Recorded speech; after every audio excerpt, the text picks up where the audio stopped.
I have you loud and clear. Hello. Welcome. Science. And that is to say, physics, medicine, nature, or space, time, the brain, life, the universe. Hello. This week, what's the tallest possible building? Are underground cities where we're going to be living in future? And what can we do if an asteroid ends up on an Earth-bound course? This week, we're tackling the science questions that you have been sending in. So sit tight and buckle up for a fast and furious ride. I'm Chris Smith, and this is The Naked Scientists. The Naked Scientists podcast is powered by ukfast.co.uk.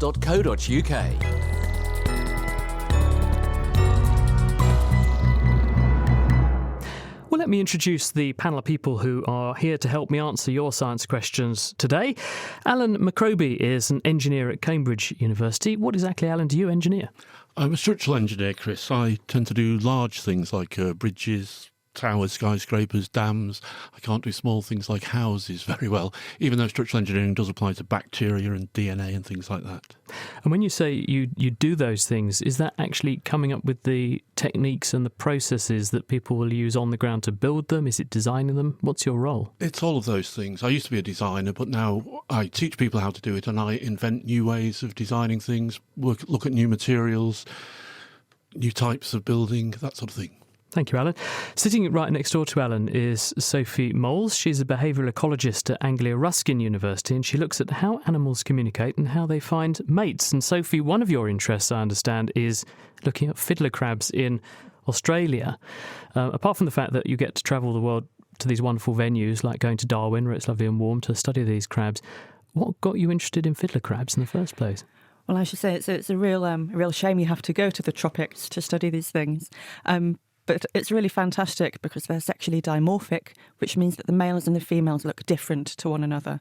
And the males put a lot of effort into their courtship displays. They've got one really, really big claw that they wave in order to attract a female, and they're also fantastically coloured. And I was really interested in teasing apart why they go to so much effort in order to get a mate. But there are lots of colourful things in nature, Sophie. Why crabs? Why not? It's interesting because they've got a lot going on. They're doing a motion display, they drum their claw against their bodies, they transmit these vibrations through the ground, and they're colourful. You know, why have they got to do all of this in order to attract a female? But colour, as you say, is very, very important in many animals in order to get noticed and to impress females. Very important to get noticed. Thank you, Sophie. Sitting next to Sophie is an astronomer, and that's Matt Bothwell. He's at the Institute of Astronomy. Question, I have to ask this, Matt. Did you have a telescope when you were little? Is that what got you into this? I actually didn't. I guess that's maybe my shameful astronomy confession. That I've always found the night sky kind of beautiful and fascinating, obviously, but I didn't actually own a telescope when I was little. The first time I used a telescope was using one of these really big professional ones on Tenerife. Wow. So why are you an astronomer? What do you actually do? What do you look at? So I look at galaxies. So my thing is studying very, very distant galaxies. So looking back over billions and billions of years of the universe's history to try and study the conditions in the early universe, to try and work out why the universe looks the way it does nowadays. I think that's just one of the most profound, interesting questions you can ask, right? Why does the universe look the way it does? Well, from that to a slightly smaller question, and that's what Kyle Treba, who's our other guest this week, does. Kyle, you are a neurocriminologist. What is one of those? Neurocriminology is an up-and-coming area of criminology, and it's one in which we're trying to look more closely at the role of biological factors in crime. And of course, when we think of biology and crime is a behavior, so the most important biological factors are those that go through the brain, and that's where the neuro part of neurocriminology comes from. But one of the really exciting things I think about this field is that the more we learn about the brain, the more we find out about how important environments are in relation to the brain, because of course that's what the brain's doing, it's responding to those environments. So it's a very interdisciplinary area of criminology. Basically the brain basis of behaving badly, would you say? Yes, effectively. Thank you, Kyle. Now, Alan, let's kick off with this question for you, which is there a maximum height for a building, we're being asked? And are we getting close in the modern era to what's theoretically possible? Or is there no limit? I don't really think there is a maximum height, Chris. We've already gone almost a kilometre with the Burj Khalifa. There are lots of proposals. Where's that one? The Burj Khalifa is in Dubai. It's a skyscraper. It's almost a kilometre tall, 820 metres, I think. But the trick to go higher is to just taper, like the Eiffel Tower, like the Shard. The Burj Khalifa is tapered. And so by having a bigger area at the bottom, you can spread the stress out more. So the pyramids are a nice example. You can just sort of keep going and make something the height of Mount Everest. It's amazing or they higher. thought that they realised that 5,000 years ago, and it's taken us all that time in the meantime to rediscover that. Well, maybe all of the ones fell down. Well, I suppose so, but why should having a big base make a difference then? Why is that the way to go? It just spreads out the load more, so you get smaller pressure, smaller stress. So you can have a sort of average stress all the way up. And what about the materials basis of this? Because concrete is wonderful, but is it up to the job of continuously taking a load which gets higher and higher and higher? Because the bigger your building is, the more load the ground at the bottom has got to take, isn't it? Yes and no. If you spread out as fast as you are sort of adding material, you can keep the stress the same. So it works with any material, whether it's concrete or ice or marshmallow. Sophie? Is there going to eventually become an environmental constraint in terms of the height of the building? Will you get too cold? There are lots of constraints like that. There's the wind and so forth. But I think there was a proposal 100 years ago about a space elevator, which was actually to build something all the way into outer space. The proposal's still going. They're going to do it differently, but the original proposal was to build it from the Earth up all the way up to geostationary orbit. Were you also referring, Sophie, to the fact that in some countries people are demonstrating that you get significant changes in temperature and the local environment because of the built environment? You get buildings that radiate heat. They absorb heat during the day. They radiate that down at the ground. They also change the way that wind currents flow. And this has a local effect on the environment, which is not altogether great sometimes. I completely agree. Euston Station forecourt, for example, the buildings around it, you get these local wind effects. You're absolutely right. There are lots of other things that, I mean, can you pour concrete? How do you get your concrete up there? There's lots of other problems, but the basic material problem is I think there's basically no limit to how high you can go. Well, that solves that one then. Thank you, Alan. Now, Sophie, you've put your head above the parapet, not a kilometre above the parapet, but let's move over to you. Now, Daniel sends a question. You often hear about males impressing females in the animal kingdom, like peacocks displaying lots of feathers, for example, or stags rutting. But do females also sort of similarly show off to attract males? OK, a lot of this relies on parental care. And it's down to the way in which male and female animals create their gametes, so their sex cells, so eggs and sperm. From the very start, a female animal has to invest a lot. They have to create a really nutritious egg from which the offspring will develop. Sperm is cheap, they're small, and they're really easy to make. So males can mate with multiple females, but for every female, that fertilisation is a real major decision. They've got to raise their offspring from scratch. So for the most part, they need to be really, really sure that the male that they're mating with is good quality. So the peacock has to prove his genetic quality to the female, and she can make her choice. The stag has to fight and win that harem of females. There are some situations where the females care less about the offspring and the males provide more care. In those situations, we can get what's called sex role reversal, where the male is providing the care and they have to choose the female. In these cases, females have even evolved to be more colourful to advertise that they are worth investing in. So there are some birds that do this. Jacanas, which are a bird that creates a nest on water, and you can only fit 4 eggs in that, otherwise it will sink or they'll fall out. So from a female's perspective, the only way to have more offspring than 4 is to find another male. So she needs to have a mate, put him on a nest, and then move on and convince another male that she's worth investing in. You see this in some cold weather birds. There's some Arctic waders, such as phalaropes, where you can't have any more eggs because they'll get cold. But famously, we see this in seahorses and pipefish because the male carries the eggs. So he has to be absolutely sure that she's worth bearing those offspring with. And in those cases, the females have to advertise that they're good quality. So they often have the colours and they display these to the males in complex dances so that he knows, yes, you've got good genes and they're going to be good offspring, and yes, I will look after them for you. Well, that's got to the bottom of that. Thank you, Sophie. Now, Kyle, we should consider here high achievers because we've got this question from Mike for you. Is it true that CEOs are more likely to be psychopaths than other people? Now, Mike doesn't say whether he is a CEO, a chief executive officer of a company, but tell us, if you would, what is a psychopath, and then whether or not that sort of set of traits do map onto people who do run companies and start businesses. Psychopathy is a concept by which we characterize individuals who have a certain number of traits. And personally, I think it's more interesting to focus on the traits, because the disorder of psychopathy is actually not very coherent. It's not completely reliable. It's not, for example, identified in the law.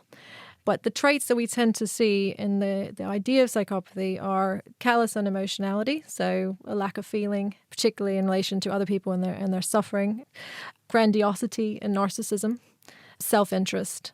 So people who are really focused on themselves, what they're going to achieve, and not as concerned about the emotional impact that may be having on others, because they themselves may not be experiencing that emotion. So you can see why these characteristics are potentially going to be useful for those individuals who are moving up the corporate ladder and who are able to put their interests first, and also not to be bogged down perhaps by concerns about others. Now, there's a spectrum here. Everyone has different capacities when it comes to emotions, when it comes to their sense of self, how much they care about themselves and how great they think that they are. And people's success, the way that they will then manifest these into their ultimate outcomes, will a lot depend on the environments they're in as much as these personality characteristics, if you will. Now, a lot of studies of psychopathy have actually looked at the other end of the spectrum. So Adrian Raine, who's one of the leading researchers in psychopathy, looked at TIMPs, because his theory was that actually these kind of individuals are not going to be able to have long-term relationships, long-term commitments, because if you're extremely callous and unemotional, extremely self-interested, you're going to use up your advantage, and people, of course, are going to stop trusting you and stop having those social relationships with you. And they did find that there was a greater amount of psychopathy amongst people working in temporary jobs than you would find in the normal population. So what you basically need is a really psychopathic CEO to get a business off the ground, and then a really altruistic CEO to keep it running once it's all running and keep the team happy. I think ultimately, if we look at the human society and human advancement, social behavior is clearly advantageous. So there will be individual circumstances in which this kind of behavior will be successful. But overall, because we are social organisms, we are successful. And so, yes, eventually it's going to be those social dynamics that are really going to lead to the success of and the stability of, say, companies. So how common is this stuff? Can you estimate like what percentage of the population might have these psychopathic type traits? It's a very good question. It's actually a very small percentage of individuals, so 1-2 percentage points that you might find in the population. But again, it's actually a really nebulous concept. It's not one that's really very well defined or very well accepted within the discipline. So some individuals think that it is an important disorder to study, but others would argue there's no clear consistent, say, neurological elements that are associated with this. So in some individuals who lack these emotional capacities, for example, there's certain areas of the brain that aren't as functional as we would see in say, a normal individual. But many people who have these psychopathic type traits may have perfectly functioning emotional areas of the brain. So we also sometimes distinguish the idea of sociopathy, which is more driven by the environment that an individual has, than psychopathy, which we would tend to try to see as something that's being driven more by the individual themselves and something perhaps to do with their brain. But again, there's a lack of consistency. There's a lack of really strong evidence for this. So it's something that's still, I would say, under research. Thank you, Kyle. Well, from Scary Bosses, Matt, here's a question for you out there in space. Say an asteroid is heading towards us. What can we do about it? Can we blast asteroids out of the sky? So, sounds like the stuff that Hollywood's made of, and in fact has been, isn't it? Yeah, absolutely. So I think the first thing just to clarify is that we do get hit by asteroids all the time. So we are being bombarded by stuff from space all the time. But the general rule is that the smaller the thing is, the more common they are. So if you're looking at the really, really small stuff, so like kind of grain of sand and smaller, we're getting hit by this stuff all the time, so every day. But the bigger you go, the rarer things get. So we get hit by, say, football-sized things maybe once a day. But once you go up to the really, really big things that get quite scary, we need to be worried about as a species. We're looking at every few million years or rarer, right? So the last really big thing was 65 million years ago. It was the asteroid that wiped out the dinosaurs. If we're going to be on Earth for the long term, we do need to start worrying about these things and start thinking about the future. And so there are people that are planning for these things. So I think my favourite thing about this is that the person who's in charge of this is NASA. His job title is Planetary Defence Officer, which is like maybe the coolest job title in the world. And so we have a couple of things we can do. So there's broadly two classes of solution. We can either deflect the asteroid, so just push it out the way so it doesn't hit Earth, or we can destroy it. So if we're going to deflect it, there's some things we could do, like we could launch something heavy at it, like playing a giant game of snooker and kind of hit it out of the way. Or there's a proposal that we can kind of blast asteroids with lasers and hopefully evaporate enough mass from the asteroid that it will change its orbit that way. And there are some really out there solutions like coating asteroids with reflective materials and letting sunlight do the work. So if we were coating an asteroid with something reflective, then maybe the force of all the photons from the sun would eventually push the asteroid out the orbit. That's called the Yorp effect, isn't it? Yarkovsky, right, yeah. O'Keefe, Radzievsky, Padak effect. I believe that's why we call it the Yorp effect. I didn't know that. There you go. Yeah. But the other alternative is also just destroying it. I think if you're going to do that, the obvious thing to use is a nuclear weapon, right? But it gets a bit politically tricky because there are very strict laws against using nukes. It gets a bit dangerous as nukes. well. You start firing nukes off the planet's surface. Absolutely right, yeah. So, bottom line? We're safe for the time being. There's anything near us, and it's good that we're thinking about these things now and planning for the future. It is indeed. Thank you, Matt. Alan, you're our engineer in residence. Here's a question for you. How can we build smarter cities and save space in crowded cities? Could we, for instance, this person says, create an underground city? Is that the way we're likely to be living in future, underground? It is one of the ways to go. The choices are to go up, go out, or go down. And go up, we've seen the social problems that you get from high rises.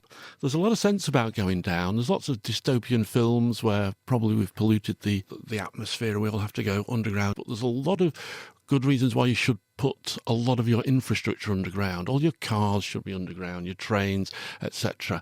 And Elon Musk, who you mentioned earlier, he's got the Boring Company you probably know all about. He's buying up tunneling machines. He's trying to make smarter, faster tunneling machines. There's an awful lot of infrastructure you can put underground, and it makes a great deal of sense. So the answer is likely we probably will be going down as well as up. I think that's right, yes. Thank you, Alan. Another thing is don't go up or down, just go out. Don't overcrowd your cities. Spread out a bit, put your cities elsewhere. Why do we all cluster into one great big megalopolis? Why don't we sort of just be a bit more decentralised? Move your studios to Salford, for example. Bit late for a lot of that already, Alan, with the world population being what it is, and 75% of people now live in cities, I think. Isn't that the statistic? Or at least they will do pretty soon, and the numbers of people who are moving to cities is increasing all the time. That's exactly right, yes, but we don't have to. Okay, we'll leave it there for that point of view. We'll see what people think. Why is that happening? And I hope they don't feel too guilty about it. I'm saying guilt because we've got Kyle here. And Bhavish is on the line. Hello, Bhavish. Hello, that's Chris. All right, how are you doing? I'm very good. What can we do for you? Okay, I need to know everything you know about the etiology of congenital heart defects. So, congenital heart disease is what we want to talk about. Okay, Bhavish. The bottom line is that these are the commonest types of congenital abnormality, the heart. I think about 1 in 200 births is affected by some kind of structural problem in the heart. And the reason this happens is because the heart is complicated and it starts to form very early on during development. And a huge number of genes from your whole genome are involved in putting the heart together in the first place. And for that reason, there are a lot of things that can go wrong. And so therefore, if you have a lot of chances for things to go wrong, occasionally things do. Now, some of these disorders are absolutely harmless to you. Many, many people don't even know that they have a congenital abnormality with their heart. In other words, they've got something which is not absolutely perfect. And that's because the body is so adaptable, it can compensate. In other cases, though, these things can be devastating. Luckily, people are getting better at diagnosing them and they're getting better at fixing them. Diagnosing them, we can tell if there's a family history. You might be more at risk. People also undergo studies during pregnancy. They have ultrasound scans, which are non-invasive and harmless, but can pick up problems very early on in pregnancy. And this means that you can be forewarned that something might need to be done for that child when it's born. So specialist teams can be on hand to make sure that nothing goes wrong during the birth of the baby. And then specialist cardiac and paediatric surgeons can come in and they can actually do a lot to fix these things. Sometimes it's because the blood vessels are actually connected up to the heart the wrong way round. Other times it's because walls that divide the chambers of the heart don't form properly and blood can flow where it shouldn't. And these things manifest when the baby is born, because when you're inside your mum, you don't need half of the heart working because the blood is not being pumped around your lungs, it's just being pumped around your body. And so therefore you only find out you've got this problem once you're born. Luckily, a lot of these things can be fixed. And also scientists are now working out the genetics of these disorders so they can screen for who might be at risk, and then we can find out either how to prevent the problem occurring in the first place or fix it afterwards. But thank you very much for the question. From baffling British weather, sideways spines of the vertebrae coming off here, to looking at a cheetah from the inside out, games making their way to the clinic, and what to eat in your garden. The Naked Scientists In Short podcasts bring you a top-up of short, compelling science stories. Listen and download for free at nakedscientist.com/short or subscribe to Naked Specials wherever you get your podcasts. Now, still to come on the programme, we're also going to be asking why launch a probe to the sun. NASA are saying they're going to be doing that. And also, could stimulating someone's brain the right way potentially make them want to commit a crime? But before we dive into those questions, we're actually going to have a little competition for the team. We're going to put Kyle and Matt and Sophie's construction skills to the test. And we're going to ask Alan, as our engineer in the studio, to act as our judge. Now, everyone's got in front of you some spaghetti. There's about 15 spaghetti sticks there. We've also given you a well-known building material, which Alan mentioned earlier, which is marshmallows. And you've got about 15 marshmallows. If you eat them, which you can do, you'll just have less to build with, because what we want you to do is to build the tallest structure that you possibly can, but crucially, it has to be freestanding. So we're looking for the tallest freestanding structure. You've got 3 minutes to do it, and then Alan will judge you. So off you go, you three. So Kyle, Matt and Sophie, you get building. Alan, you and I can have a quick chat between us about actually what they ought to be doing. We'll assume they're not listening. What would be a good tip for them to make the most stable structure? As I said before, wide at the bottom, thin at the top. Triangles are good. Rectangles have the ability to sort of rack and shear. Turn into a rhombus. Yes, turn into a rhombus. And so if you do see a rectangle, you need to put a diagonal across it pretty quickly. And that stops the length changing. I'm talking to Sophie. Yes. Don't give them too many tips. But so basically, your advice would be big wide base, taper to a point. And why is that particular configuration particularly stable, though? Why are the buildings you referenced earlier ideal shapes and structures? It puts the centre of gravity lower down. That makes it more stable for a start. As I said, the load gets spread out over a wider area at the base. Now, they're using marshmallows and spaghetti. Is that a reasonable model for what an engineer would use in a big building? We don't use marshmallows and spaghetti, obviously. What do you tend to use? Steel and concrete are the main things. Timber's becoming ever more popular now. People are going to trying to go higher and higher with timber. Timber's something of a new material, strangely, even though it's been around for millennia. People are now trying to build skyscrapers out of timber. Bamboo? Bamboo as well, yes. There's a lot of work about it in Cambridge. You can build amazing scaffolding out of bamboo, as they do in the Far East. Goes right up the side of the skyscraper, all out of bamboo. Well, of course, the benefit of using bamboo for your scaffolding is that it's much lighter than if you use big steel poles. So actually, instead of having to have very big steel poles to support the weight of even more big steel poles, you're able to make the whole structure much lighter. Yes, you're right. And then it's all about the joints with the bamboo, because the bamboo is incredibly strong, but then you actually have to tie it together somehow. Right, well, we're sort of time up. So you have to stop building, I'm afraid, team. Alan, what are your thoughts? Should we ask each of them? Kyle, could you just talk us through your construction? Yeah, sure. It looks something like a drunken camel.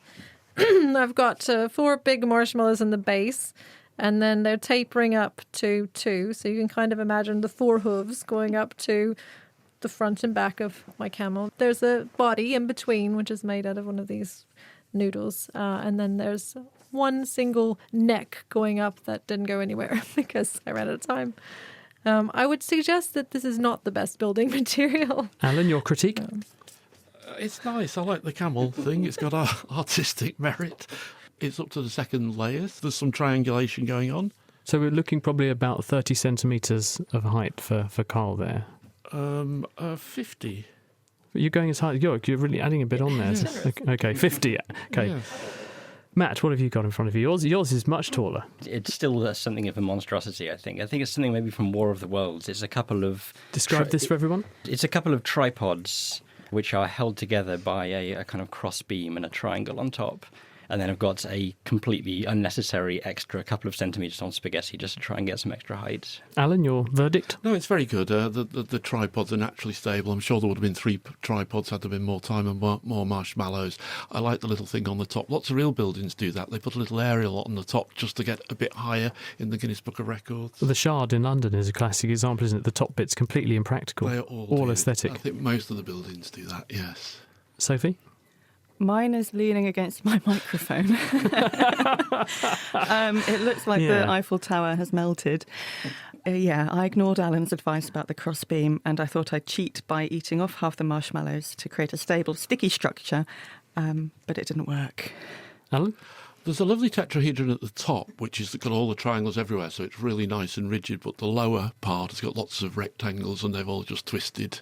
So sadly, the top is standing up on a twisted, mangled lower story. Yeah, and it's almost like Sophie's tall building is resting on another tall building next door, which wouldn't have the designers of that building terribly happy, would it? Who wins, in your view, Alan? I think I have to give it to Matt. He did cheat a little bit by adding the little aerial, but that's how you win this game. Well, there you go. So, Matt, you are this week's Engineer of the Week. Thank you so much. Very well done. Matt, this question is for you, and it's from James. NASA are planning to launch a probe to the sun. What's the point in this? So why are NASA doing that? So this is the Parker Solar Probe, which is going to be launched this summer, actually. August 2018 is planning to go up. And it's basically going to let us answer loads of questions about our sun that we don't understand at the moment, which it sounds a bit weird, right? The idea that we might not understand things about our sun. We've been observing it for hundreds and hundreds of years. But there are quite a lot of mysteries about the sun, and there are things that we'd like to clear up. So one of the really big ones is what we call the coronal heating effect. It's one of the big unsolved mystery in physics. So the corona around the sun is you can think of it like the sun's atmosphere. It's all this kind of superheated plasma around the sun. And the weird thing is it's much, much hotter than the solar surface. The surface of the sun is maybe a few thousand degrees, and the corona is millions of degrees, which seems to violate thermodynamics, right? You can't have something cooler heating something hotter. So there has to be something quite weird going on, maybe involving magnetic fields that we don't understand. So what the probe is, it's going to be the first thing that's actually going to visit the star. It's going to actually go into the corona and take measurements and let us solve these kinds of problems. It's of course not just the coronal heating problem. It's going to help us better understand the solar wind, which is going to let us learn how to protect our satellites better, and also is going to have implications for understanding how we can make spacecraft to launch humans into the distant solar system. What's the timescale over which this is going to all be happening? So it's launching August this year. I think it will take a few years to get to the sun. It's going to do various flybys around the solar system to build up exactly the correct speeds to descend into the sun. So it's going to be a few years before it actually gets there. All exciting stuff, all worth waiting for, though, isn't it, Matt? Thank you very much. Now, Kyle, Lewis wants to know, he says you can stimulate the parts of the brain with electrodes to make people feel happy or pleasure. So could you stimulate other parts of the brain to make people want to be naughty and commit crimes? Well, I think the first thing we have to do when we start to think about crime is remember that it's a behavior. So it's a very complex phenomenon and something that is the culmination of a decision-making process. So when we're talking about stimulating the brain and, say, activating emotions, those are one element that would go into that decision-making process. Now, you can look at this question in a number of different ways. I'm going to look at it from the perspective of saying making people want to commit crime. So we're looking at motivation here. We're looking at perhaps these emotional processes, increasing your anger against someone who may have spilled their drink on you or bumped into you. Or maybe even we can increase your temptation towards an object that you want, something in a shop that maybe you'd want to steal. But of course, there's lots of ways that people can respond to those motivations. And the way that they respond will be based on their experiences that they've had previously, which will lead them to remember certain types of behavior that have been successful. They'll have seen other people's behavior, and so they will have learned what different ways that they can respond to this. And in the vast majority of cases, thankfully, most of us don't see crime as a way to satisfy our motivations. In some cases, yes, people will do that, and that may be because of the experiences they've had before. But even if we can increase that motivation, it's not going to increase the chance that these people will see crime as first the option that they might consider, and then, of course, down the road to the decision-making process itself, the one that they choose amongst the other alternatives they may see. Now, we tend to think about the decision-making process in this kind of rational way, lots of different options and evaluation and considering consequences. There is another type of behavior, which is habitual behavior, and habitual behavior happens when you've done something over and over again and you've developed a habit. You've been in this situation or this place before, you've acted a certain way, it worked great for you the time in previous experiences, so sure, you're going to just do that again. And these can be more automatic type of behaviors. We haven't studied enough of these habitual behaviors in criminology, but likely they are influencing a lot of this persistent crime that we see, which is one of the most obviously problematic aspects of crime. And it's possible then that these could be stimulated more easily or with a more simplistic framework than these deliberate processes. So that would be the closest you would get to it. But I still think it's such a complex type of behavior that all we can do is perhaps influence some of the information that goes into that process. That's a relief, isn't it? So no one's going to come along and stimulate your brain and make you commit crime anytime soon. Kyle, thank you.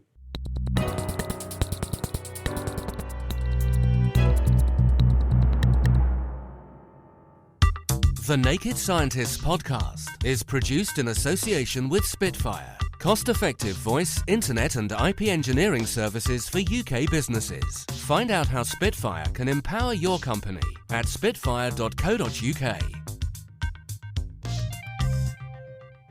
Now, before we go on with more of your questions coming in, we're going to ask the team some quiz questions. It's our Brain of the Week competition. We're going to have two teams. Kyle and Matt, you're team 1, and Sophie and Alan, you are team 2. So, round 1 is called The Birds and the Bees. So, Kyle and Matt, have a listen to this. What can exert more force, the kick of a secretary bird or the pinch of a coconut crab? What do you think? I think it's a coconut crab. It has to be crabs, right? Crustaceans are famous for being able to do these really forceful pinches, aren't they? Yeah, although some birds are known for having very hard kicks, but... Interesting. I reckon the crab. Go with the crab. Going for the crab. You get a bing for that. It is indeed the coconut crab. It lives in the tropical Indian and Pacific Oceans. Did you know that, Sophie? Yes. About the coconut crab? You would have got that one right. It's good job you weren't on their team. It would have been a slightly foregone conclusion. The pinch can exert a force comparable to a boxer's punch, but the secretary bird's kick isn't to be underestimated because these gangly birds can deliver killer kicks with a force equivalent to 5 times their own body weight. Isn't that extraordinary? Right, Sophie and Alan, your question. What's more poisonous, a cone snail or a daddy long legs? Cone snails are very, very poisonous, but it's got to be a trick question, hasn't it? Is it the fact that the daddy long legs can't pierce your skin? Is that a urban myth? I think that's an urban myth. It depends on how you define daddy longlegs as well. What would you like to go for? Snail or daddy longlegs? I would like to go for the cone snail, and I think it's right. Okay. Sophie's going cone snail. Okay. It's the right decision because it is the cone snail. Now, cone snails are predatory. They're beautiful if you've ever had the chance to see one. They're seed-dwelling snails. Do not tread on them because the estimated lethal dose for a geography cone snail is less than 0.1 milligrams per kilo body weight. So if you're an 80-kilo human, that's just 8 milligrams that you need to poison you. Daddy longlegs being poisonous, massive urban myth. There are 3 species of creepy crawlies that people refer to as daddy longlegs. 2 of them, the harvestman and the cranefly, are not venomous whatsoever. The flaccid house spider can give you a nip, but to a human, it's absolutely harmless. So well done. It's 1-1 so far. Round 2 we're on to now. This is called Up, Up and Away. Kyle and Matt, have a listen to this. Assuming no impact from space debris, what's going to survive longer in space? Starman's tyres or his windscreen? Now, Starman is Elon Musk's Tesla. He blasted into space last week aboard the Falcon Heavy, and it's currently on its way, having missed its target of Mars, to the asteroid belt. So this car is making its way across space. What's going to last longer, the windscreen or the tyres? I might have to defer to Matt on this one. Assuming no impact from space debris is the confusing thing, right? Because I would assume that would be this constant rain of stuff that would wear things away. Does rubber decay over time? I would have thought rubber would be more resilient than glass, presuming that the windscreen is made of glass in this case. But this is assuming it's not getting hit by stuff, right? We'll guess windscreen. It's a good guess. Yep, the glass in the windscreen. Solar radiation that you were referring to earlier, Matt, will break carbon-carbon and carbon-hydrogen bonds, for instance, like those found in the rubber of car tyres. glass is mostly inorganic. It's made of silica, that's silicon dioxide. So the glass is going to be more resilient. But there is a caveat here. Windscreen glass is laminated to make it safety glass. So that means there is perspex or plastic in the glass as well. So that's going to discolour and it will come apart with time. So the glass is not completely immune to the solar radiation, but it will probably be a bit more resilient than the tyres. So you made a good choice there. Well done. Got to get this one right to stay in the game. Over to you, Sophie and Alan. How many Earths could you fit into the distance between the Earth and the Moon? I'll give you a choice of 3. Is it 10, 30 or 1,000? What are your thought processes? Are you trying to do the math? I'm just watching. Is it a 250,000 miles to the moon, is it? Is that right? And is it the diameter? Metric on this show, please. Diameter we haven't left the EU yet. Diameter of the Earth is 12,000 kilometres. Okay. Going to have to push you. 10, 30 or 1,000? Not 1,000. It's got to be 30. Shall we? Yes. 30. You're going 30. Yay! And you're absolutely right. On average, the moon's about 380,000 kilometres away from the Earth. The diameter of the Earth, 12,756 kilometres. Bit of division later, 30 Earths about. Thereabouts. So well done. That's +1 to you as well. So it's level pegging. And on to the final round, round 3. Hit me one more time. So, Kyle and Matt. Hit with an identical force, what accelerates the fastest? A cotton wool ball, a golf ball, a football, or is it a trick question and they all accelerate at the same rate? So I think this is about elastic versus inelastic collisions, right? So I guess it would have to vaguely be... remember that from my physics class. I think it would be a golf ball.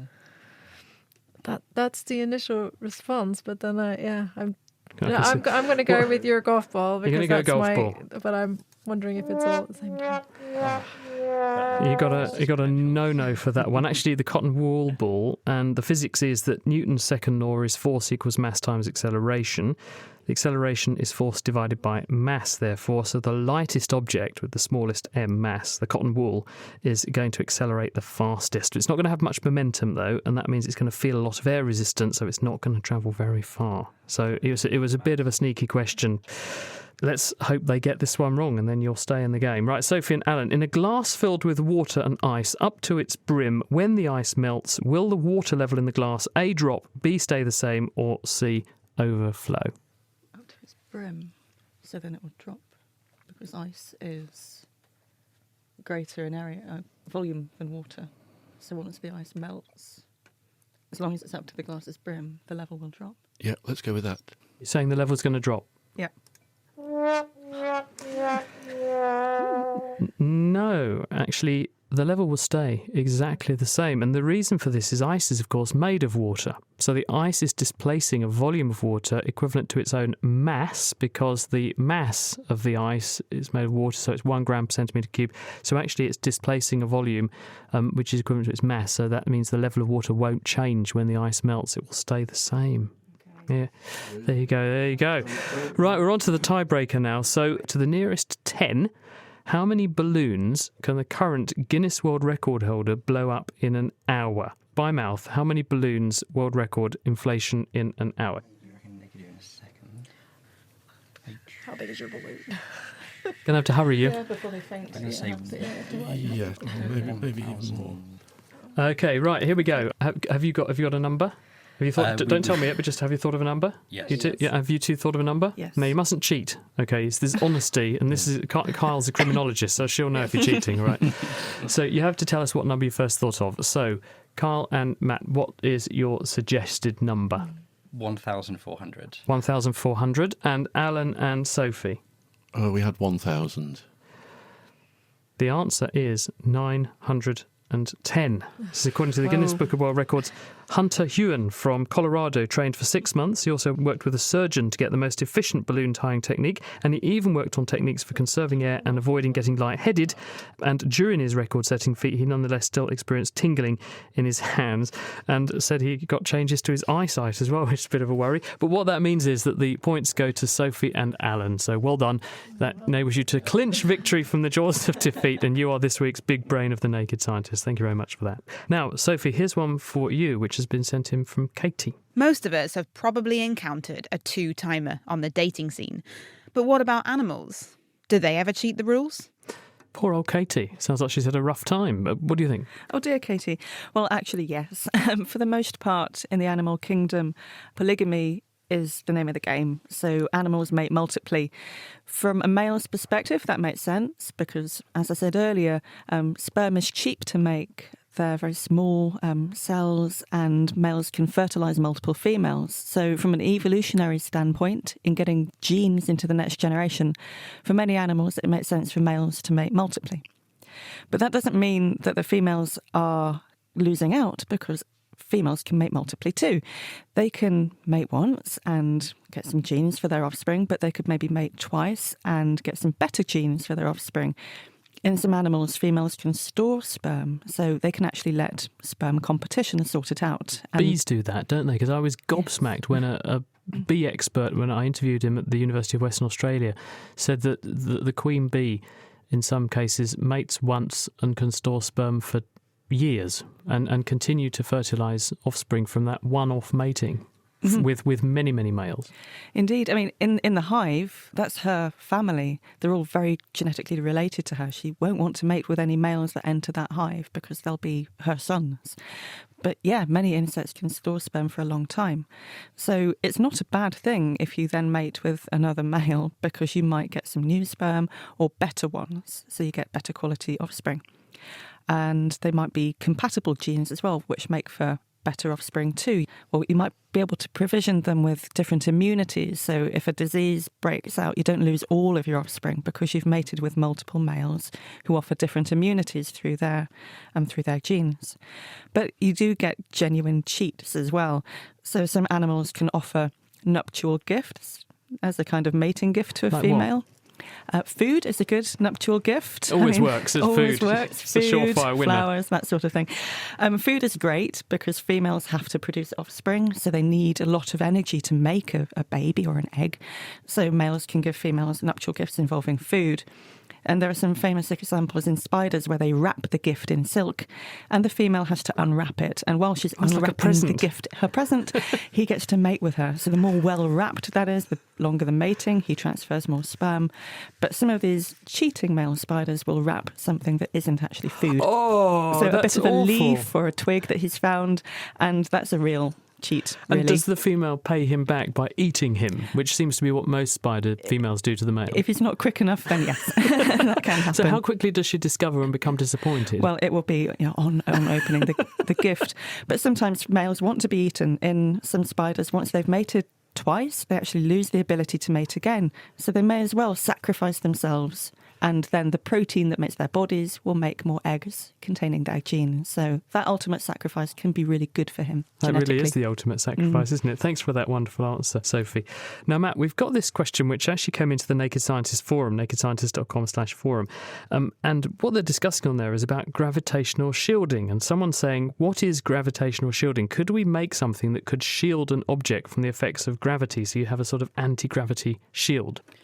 So I really like this question. So gravitational shielding is this science fiction idea that you could create some kind of exotic material and it would shield the force of gravity. So you could effectively use that to reduce the weight of objects, which will have all kinds of amazing applications, as you can imagine. If you wanted to make really tall buildings, for example, you could make the construction materials weightless and then just levitate them up. It'd be lovely, wouldn't it? It would, yeah. And sort of climbing the stairs would be a gift. It'd be easy, right? Yep. So we already have experience with shielding forces. So gravity is one of the 4 fundamental forces of the universe, and we already know how to shield one of the other fundamental forces of the universe, which is electromagnetism. So electromagnetic shielding is pretty common in our phones and in our computers, and our microwave doors are electromagnetically shielded, and it's good that they are, because then we don't cook ourselves every time we turn our microwaves on. Unfortunately, gravity and electromagnetism are pretty different. And so as far as we know, we can't build gravitational shielding. So there's been lots of experiments through the 20th century to investigate whether this is possible, and they've all come up negative. So as far as we know, it's not actually possible. I think one easy thought experiment that you can prove it to yourself that it would be impossible is that it would violate something called conservation of energy, which is one of the fundamental rules in science. So if you can imagine having some sheet of gravitationally shielding material, you could put this sheet under a very heavy object, and then this object would become weightless, and you could lift it up in the air with ease, and then you could just quickly whip the sheet away, and then the heavy object would come crashing down to Earth and release loads of energy, and all that energy has just come from absolutely nowhere. So if anything gives you something for nothing in this way, I think you have reasons to be suspicious. Sounds like Theresa May's magic money tree, doesn't it? Thank you for that wonderful answer. Alan, we've got this question here, which is... How does a city, Cape Town for instance, run out of water? This is a serious issue, isn't it? Cape Town looks like it's going to be one of the world's first major developments that will actually turn the taps off and people will have no water. How on earth has that happened? It's a problem that many cities face, particularly in hot countries. I don't want to ascribe any blame to Cape Town people because I'm not that familiar with the problem, but it does look like a case of bad planning, that every city knows it needs a certain amount of water. One thing you should be clear about is a sort of distinction between the residential uses for drinking and washing and so forth, as opposed to, say, agricultural uses, particularly in hot countries. That could be irrigation or industrial uses. And those latter ones are usually the big users of water in hot countries, many, many times more than the cities. There. And I don't know what's happened in Cape Town in that respect. I mean, I know they have the wineries, there'll be farms around Cape Town. They will have taken water, and I don't know what they're going to do about that. Obviously, you don't want all your vineyards to die. The farms are needed, but usually it's a comparatively small amount of water that you need to keep a city going. And one thing you can do is bring it in from somewhere else. In South Africa, they have the Lesotho Highlands Water Scheme, is the neighbouring country Lesotho, where they bring water from the dams in the mountains there. But they take those to the industrial areas elsewhere in north of South Africa. I don't think that gets down to Cape Town. But it really shouldn't have happened. I mean, many cities face this, even London, Miami, there's a big list, Perth in Western Australia, there's lots of cities face this problem. You just plan for it. The thing that concerns me, though, is if you look at the reports of South Africa, there's a gentleman who drills boreholes, and he says he normally has 5 or 6 people on his books at any one time waiting for a borehole. He's now got 6,400 waiting for boreholes. So everyone's making their own salvation here, digging a borehole. This is going to deplete the groundwater. We're just kicking the can down the road, aren't we? Because we have not solved the underlying problem, which is a very big aggregation of people and insufficient water gathering in that particular area to service them. That's absolutely right. The groundwater is very rapidly depleted if you start to pump it up, and that's happened in many places around the world. You really need to have a bigger approach to the problem. You see the Chinese, the South-North water transfer project, where they're taking vast quantities of water from, I think it's the Yangtze, and taking it thousands of miles north up to Beijing. There are many schemes like this around the world. There's a proposal to run a pipeline from a river in Turkey over to northern Cyprus that's sort of very dry. There are places in the world with lots of water, and it can be transferred. There's also the concept of virtual water that you sort of import, chocolate or whiskey are very intensive. So don't make your own, because there's thousands and thousands of litres of water goes into 1 litre of whiskey. So buy the whiskey, 1 litre of whiskey, rather than bringing it in. And the same applies to tomatoes, or all the way down. You can bring in the water intensive things rather than trying to grow it yourself. Let the people with the water grow it. Let the people with the water have the problem. Alan, thank you very much. Sophie, back to animal mating and dating. And this question says, which animal is most aggressive when it comes to getting a date? Is there one that's uber aggressive?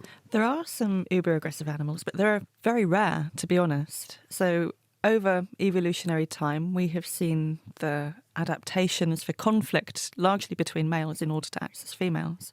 But realistically, if you go and get yourself really badly injured during a fight, or even killed, you're not going to pass any genes on.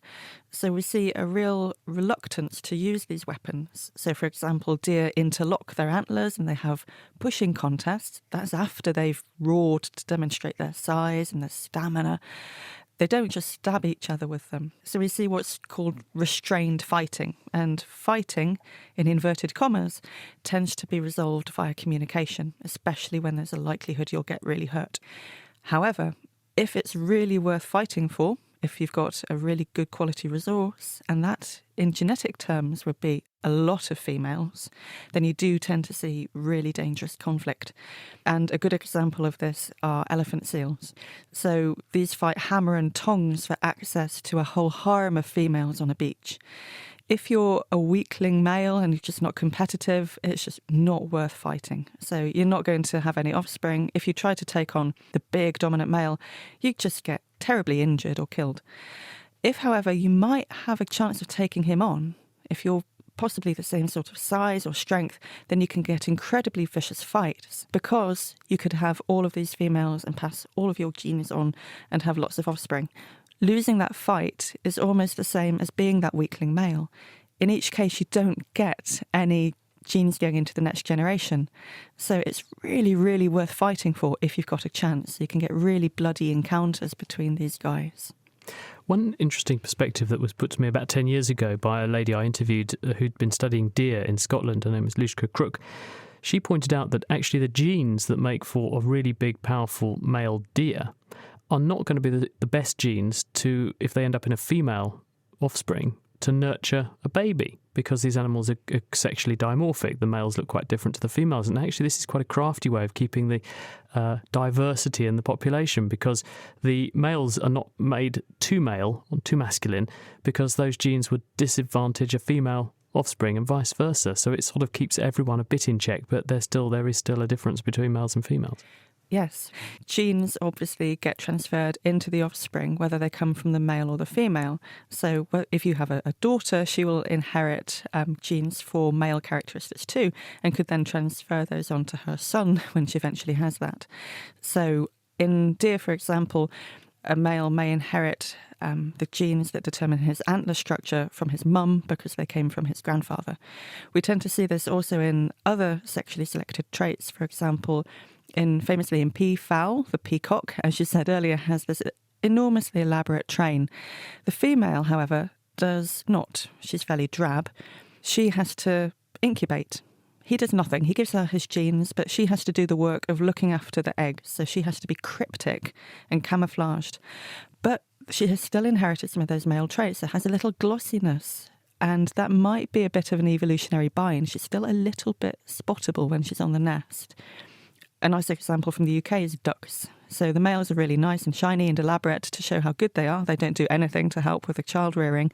Females have to incubate, so they're camouflaged because they're a sitting duck. You know, they're really vulnerable. You got there and beat me to it. Sorry. But that's the punchline. If you look at birds, the British birds are great for this. Look at your wildfowl. If they look drastically different, so the male is very colourful, the female is not, you can bet your bottom dollar she's looking after the offspring and he's not. If you get monogamy, so grebes, for example, they look the same because they're both having to prove to one another how good they are, and they both benefit from investing in those offspring and bring them up together. Makes you feel guilty almost, doesn't it? Thank you, Sophie. Now, talking of feeling guilty and cheating and so on, Kyle, we've had this question for you from Liz. Why is guilt so variable? How come some people commit awful crimes without feeling guilty, yet other people feel guilty needlessly or for minor wrongdoings? There's a couple of things that might make me or other people like me more likely to feel more guilty. One of them is potentially our emotional capacities. So if we are emotionally reactive, then we're more likely to experience our emotions more strongly. But even beyond that element, there's also the learned aspect of it. And of course, our emotions are very closely tied to our memories. And so a lot of our application of these emotions will depend on our experiences and what we've learned. So as much as I love my mother, she'd give me a lot of guilt trips. And so I think definitely I've carried that on, and I'm definitely trying not to do that to my own children. But we feel very differently about the behavior. So we talk in criminology about the idea of rules. And of course, crime is a type of behavior that breaks the rules, specifically the rules of law. But we're interested in other kinds of deviance that might break more social norms that aren't as formalized of rules. And the guilt and also shame, which is a related emotion, help to strengthen those rules. So if we think that something is wrong, we might not care about doing the right thing because we don't feel very strongly about it. So the emotions back that up. If we, one, think it's wrong and then also are going to feel particularly guilty or ashamed about it, then that emotion and that rule is going to be stronger and we're more likely to follow it. So I think a lot of the variation when you think about people feeling guilty about crime may not actually be variation in their feelings and their emotions, but rather variation in the rules that they think they should or shouldn't follow. If they don't think it's wrong, it doesn't matter if they have strong emotions about it because they don't care about doing the wrong thing. They don't see that as wrong. So the guilt won't feed into, it won't be part of that decision making or eventually that crime. Thank you, Kyle. Just time to squeeze this one in for you, Alan. How can we be certain that a bridge, when we build one, is actually going to stay up? I don't know about certain, but you can certainly be fairly confident about it. It's been designed by a structural engineer and then checked independently by quite a few others. When you would not be quite so certain is if it's a fairly innovative bridge whose type we haven't seen before. And there's a thing in reliability theory called the bathtub curve, I think they call it, which says if something's going to fail, it sort of fails either early on day 1 or 2, or it's going to be a long time, many years. The early failures are there's some dodgy detail or there's a bad bit of design and you don't really know till you've built it and then load tested it. So don't go on bridges on their opening day is a sort of general rule. If it makes the opening day, it's going to be fine on day 2, day 3, etc. But then after several decades, you start to get corrosion, you get fatigue, cracks will open up, etc. You'll get material degradation. So then it starts to become more likely to fail. But we do have good bridge inspection regimes. For really long bridges, the hardest thing is actually keeping it there in a hurricane or a storm. It's all about the wind design. It's actually quite easy to hold a traffic jam in the air for several kilometres. You just need really big cables. And so don't go on big bridges in hurricanes. I mean, you wouldn't be. You would be blown off. How does an engineer like you anticipate and model that sort of scenario? Do you have a computer program that pretends it's got the bridge sitting there and can work out all of the forces a bridge would be feeling in said hurricane, for example? Is that how you do this? We do it on the computer and we make scale models of it in the wind tunnel, but we now have fairly sophisticated computational wind tunnels. And the real difficulty is the wind. If you're looking at the bridge, you're looking at the wrong thing. We really need to understand the wind and all the swirls and vortices and the forces that it creates out of nowhere. It makes the bridge move a bit, which then makes another vortex. There's a feedback system. It's really very complicated. And in fact, because I know how complicated it is, I'm not all that certain that we should be quite so confident that we know what we're doing. I mean, we are very confident, but, we want 1 in a million chance that this is going to go wrong, whereas I sometimes struggle to put the figures quite so high, but because it is really difficult physics. Because things do end up needing changes, don't they? If you look at the Tate Modern Bridge in London, yes. It was a bit of an oversight, wasn't it, on the part of the engineers that people were actually going to walk across this bridge. And it's once people began walking across it that it set up resonances on the bridge and the whole thing was swaying from side to side and they had to stabilise it. Did no one actually think, well, someone's going to use this bridge when they were testing it and building the model? No, they did, and it's quite an interesting one. The fundamental physics there is actually biology. It's actually all about the people, and it's not actually the bridge. It's the way the people changed the way they walk. When there was a feedback, and the people actually behaved like a fluid, and as the bridge moved a bit, they changed the way they walk. But actually, that really demonstrated the day one phenomenon. I told my family, don't go on it that day. It's a load test. It's an experiment. Thank you, Alan. And that is it for this week. Thank you to our guests, Sophie Moles. You heard Alan McRoby there, also Matt Bothwell and Kyle Treiber. Thank you to Katie Haylor, who put the programme together, and do be sure to join us next week when we're going to be exploring a whole new field of biology. It's the subject of xenobiology, where scientists have invented an artificial form of DNA, and they've got very high hopes for it. We'll hear what they are next time. The Naked Scientist comes to you from Cambridge University and it's supported by the STFC, the EPSRC and Rolls-Royce. I'm Chris Smith, and until next time, goodbye.